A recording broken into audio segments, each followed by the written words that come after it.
반갑습니다. 국가보훈 전문 서울 SJ 행정사 사무소입니다. 오늘은 군대에서 총기를 사용하다가 생길 수 있는 사고에 대해서 설명드리고요. 이와 관련하여 국가유공자 등록에 대해서 설명드리겠습니다. 첫 번째 케이스는 실탄 사격 훈련 이후 지속되는 이비인후과 질환입니다. 바로 난청과 이명이죠. 사회에서 소지하고 있는 재능과 특기를 살려서 군대에서 부여되는 개별적인 평가와 직책이 있습니다. 하지만 군인이라면 공통적으로 누구나 실탄 사격을 하게 됩니다. 지위와 직책, 보직과 무관하게 군인이라면 실탄 사격 훈련을 해야 합니다. 특히 처음 실탄 사격을 하게 되는 영점 사격 중에 청력 손상을 당하는 훈련병들이 적지 않았습니다. 사회에서 경험해 보지 못한 소총 사격으로 인해서 격발 시 귀가 찢어지는 듯한 고음은 군인이라면 누구나 느끼게 됩니다. 실탄 사격 시 소음은 상상 이상의 소음 외상을 유발하고요. 단 한 번의 사격 시 소음에 노출되어도 영구적인 청력 손상을 당하는 경우들이 드물지 않습니다.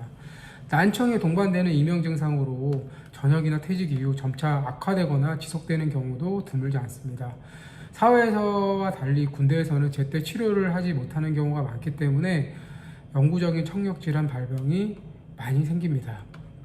교육훈련 중에 특이 외상으로 인해서 후유장애가 남는 경우 국가유공자 등록 신청을 할 수 있다는 것은 제가 여러 번 설명을 드렸는데요. 국가유공자 등록 신청을 하면 국가보훈부에서는 이명이나 난청질환이 직무수행과 직접적인 인과관계가 있는지를 면밀하게 검토를 하고 보훈심사를 하고 그 결과를 등록 신청에게 통보합니다.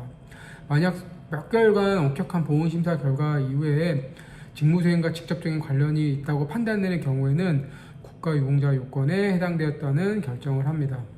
하지만 공무상 질병으로 인정받기 위해서는 난청이나 이명의 발생이 공무수행이나 교육훈련과 직접적으로 연관성이 있다는 것을 입증할 수 있는 객관적인 자료가 반드시 뒷받침되어야 합니다. 군대에서 발병한 이명이나 난청이 맞는데도 불구하고 국가보훈 신청하는 사람들 중 많은 분들이 비해당 처분을 받게 됩니다.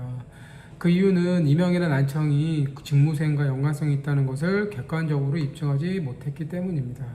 국가보훈 대상자는 보훈심사위원회 요건심사, 상위등급 판정 신체검사, 보상심사를 거쳐서 결정이 됩니다.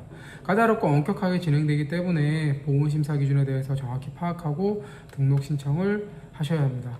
두 번째 사례는 총기 손질 중에 손가락 골절되는 사례를 설명드리겠습니다.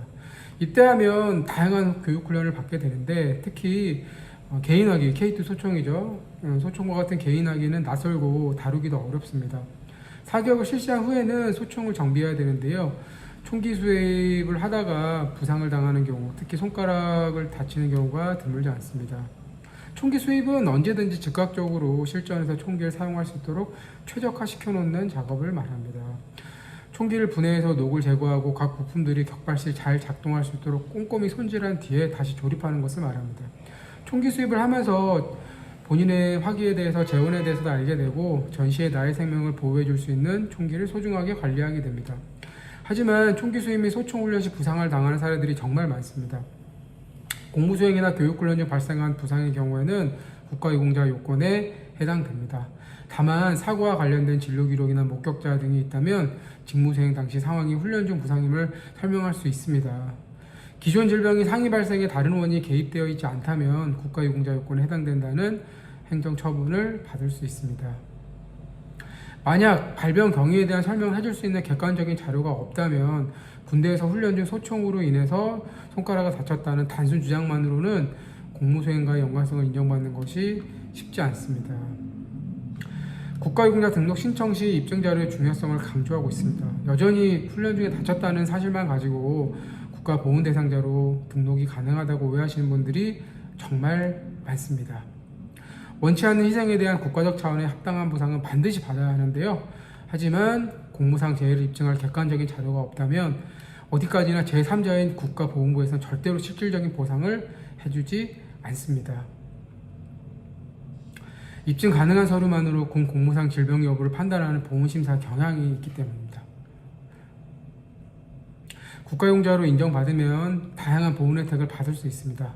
국가유공자 등록은 공무상 질병으로 인해서 일정 부분 상실된 노동력에 대한 보상이기 때문에 보훈심사가 매우 까다롭게 진행됩니다.